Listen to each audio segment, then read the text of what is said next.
વિસાવદર સેજા દ્વારા પોષણ ઉત્સવ 2024નું ભવ્ય આયોજન કરાયું હતું। જિલ્લા પંચાયત સદસ્ય ચંદ્રિકાબેન વડોદરિયાના વરદ હસ્તે દીપ પ્રાગટ્ય કરી કાર્યક્રમને ખુલ્લો મૂકવામાં આવ્યો હતો।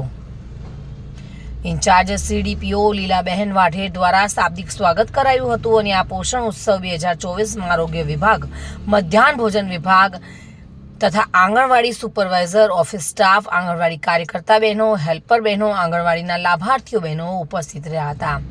જિલ્લા પ્રોગ્રામ ઓફિસર વિડીયો કોલના સંપર્ક દ્વારા લાભાર્થીઓને માર્ગદર્શન આપ્યું હતું અને આ સાથે તંદુરસ્ત બાળ હરીફાઈ તેમજ મિલેટ વાનગી સ્પર્ધાનું પણ આયોજન કરાયું હતું।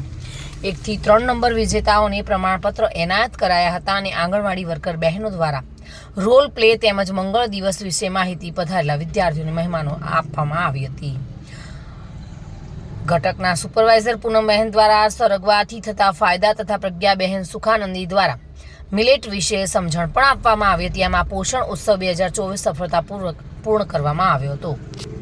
ચંદ્રિકાબેન વાડકોડિયા જિલ્લા પંચાયત સદસ્ય આજે વિસાવદર તાલુકામાં તેમજ આંગણવાડી શાખા દ્વારા આવો સરસ પોષણ ઉત્સવનો કાર્યક્રમ રાખવામાં આવેલ હતો। તેમાં આજે વાનગી સ્પર્ધા તેમજ આંગણવાડી સગર્ભા બહેનોને પોષણયુક્ત તેમજ નાના બાળકોને પોષણયુક્ત આહાર વિશેની માહિતી આપવામાં આવેલી હતી અને તેમાં ઘણી સંખ્યામાં બહેનો તેમજ બાળકોની માતાઓ અને સગર્ભા બહેનો દરેક પોતાની રીતે આજે વ્યવસ્થિત આપેલી હતી અને અહીં દરેક બહેનોએ પણ વ્યવસ્થિત આપેલી હતી। શ્યામ ચાવડા સાથે bureau report, today Gujarati news.